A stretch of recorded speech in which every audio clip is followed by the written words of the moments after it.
Airport ಬಗ್ಗೆ ಏನು ಹೇಳ್ತೀವಿ, ಯಾವಾಗ ಶುರು ಮಾಡ್ತೀರಿ?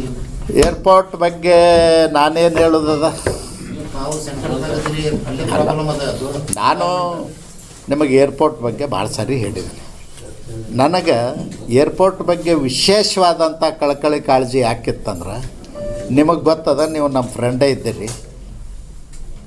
ನಾನು ಗೌರ್ಮೆಂಟ್ ಸರ್ವೀಸಲ್ಲಿ ಇದ್ದೆ, PWD ಇದ್ದಾಗ ನಾವು 1975ದಿಂದ ಕಂಟಿನ್ಯೂವಸ್ ಬುರ್ಣಾಪುರ ಮುಂದೆ ಒಂದು ಏರ್ಪೋರ್ಟ್ ಆಗಬೇಕು ಅಂತೇಳಿ ಆವಾಗಿನ ಕಾಲದಾಗ ಟೇಪ್ ಹಚ್ಚಿ, ಡಂಪಿ ಲೆವೆಲ್ ಹಚ್ಚಿ, ಸರ್ವೆ ಮಾಡಿ, ಎಸ್ಟಿಮೇಟ್ ಮಾಡಿ ತೊಗೊಂಡು ಹೋಗ್ತಿದ್ವಿ.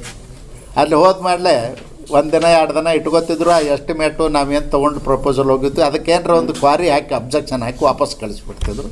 ಮತ್ತು ಅದು ಅಲ್ಲೇ ಬೀಳ್ತಿತ್ತು. ಹಿಂಗೆ ಒಂದು 20 ವರ್ಷಗಟ್ಟಲೆ ನಾವು ಅದನ್ನು ತಲೆ ಮೇಲೆ ಹೊತ್ಕೊಂಡು ಓಡಾಡಿದವರು ಕೆಂಪು ಬಸ್ನಾಗ. ಅದಕ್ಕೆ ನನಗೆ ಒಂದು ಭಗವಂತನ ಕೃಪೆಯಿಂದ ಮತ್ತು ಬಿಜಾಪುರದವರಲ್ಲಿ ಹುಟ್ಟಿನ ಅನ್ನೋ ಕಾರಣಕ್ಕೆ ಒಂದು ಅವಕಾಶ ಬಂದಾಗ ಮಾಡಬೇಕು ಅಂತ PWD ಮಿನಿಸ್ಟರ್ ಆದ ಕೂಡಲೇ ಕ್ಲಿಯರ್ ಮಾಡಿ 220 ಕೋಟಿ ಪ್ಲಸ್ 120 340 ಕೋಟಿ ಕೊಟ್ಟಿದ್ವಿ. ಆ ಟೈಮ್ನಲ್ಲಿ ಒಮ್ಮೆ 220 ಕೊಟ್ಟು ಸ್ಟಾರ್ಟ್ ಮಾಡಿದ್ವಿ. ನಂತರ ಅದು ATR 72 ಸಣ್ಣ ವಿಮಾನ ಇಳಿಯುವಂಥದಕ್ಕೆ 220 ಕೋಟಿದು ಪ್ರಪೋಸಲ್ ಇತ್ತು. ಆಮೇಲೆ ಇಲ್ಲ ಏರ್ಬಸ್ಗಳೇ ಬರಬೇಕು ಅಂಥೇಳಿ 340 ಕೋಟಿ ಆಗ್ತದಂದ್ರು. ಮತ್ತು 120 ಕೋಟಿ ಬೊಮ್ಮಾಯಿರಿದ್ದ ಕೊಟ್ಟು 220 ಯಡಿಯೂರಪ್ಪನವ್ರು, 120 ಬೊಮ್ಮಾಯಿರಿದ್ದ ಕೊಟ್ಟು ಮಾಡಿದ್ವಿ. ಅದನ್ನು ತಾಂತ್ರಿಕ ಕಾರಣಗಳಿಂದ ನಿಲ್ಲಿಸಿದಾರ. ಅದು ಆಗ್ತದೆ. ಒಂದೇ ಪರಿಸರದ್ದು ಒಂದೇ ರೀ. ನೀವು ಭಾಳ ಮಂದಿ ನೋಡಿರ್ಲಿಕ್ಕಿಲ್ಲ. ಎಕ್ಸಿಕ್ಯೂಟಿವ್ ಇಂಜಿನಿಯರ್ಗೆ ಒಂದು ನೋಟಿಸ್ ಬಂದದ, PWD ಪರಿಸರ ಇಲಾಖೆಗೂ ಬಂದದ.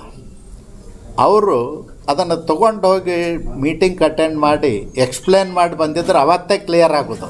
ಇವರು 3 ನೋಟಿಸ್ ಬಂದವು, ಮೀಟಿಂಗ್ಗೆ ಹೋಗಿಲ್ಲ. ಹೀಗಾಗಿ ಅದು ಸಮಸ್ಯೆ ಆಗ್ಯದ. ಅಧಿಕಾರಿಗಳು, ಒಬ್ಬ ಸಣ್ಣ ಅಧಿಕಾರಿ, ಜಿಲ್ಲಾ ಮಟ್ಟದಲ್ಲಿ ಅಧಿಕಾರಿಗಳು ಮಾಡಿದ ತಪ್ಪಿನಿಂದ ಅದು ಇಷ್ಟು ಇದು ಆಗಿದೆ. ಮಾಡ್ತಿದ್ವಿ. ಅದು ಏನಾಯಿತು, ನಮಗೂ ಏಪ್ರಿಲ್ದಲ್ಲಿ ಇಲೆಕ್ಷನ್ ಡಿಕ್ಲೇರ್ ಹಾಕೋದಂತ ತಿಳ್ಕೊಂಡಿದ್ವಿ. ಮಾರ್ಚ್ 30ಕ್ಕೆ ಒಂದು 15 ದಿವಸ ಮುಂಚೆನೇ ಆಯಿತು. ಅದನ್ನ ಮಾಡ್ಬೇಕಂತ ಇತ್ತು ನಮ್ದು. ಏಪ್ರಿಲ್ ಫಸ್ಟ್ ವೀಕ್ನಾಗ ಇರಲಿ, ಏನು ಯಾರು ಮಾಡಿದ್ರು ಒಂದೇ, ಗೌರ್ಮೆಂಟ್ ಮಾಡಲಿ. Thank you.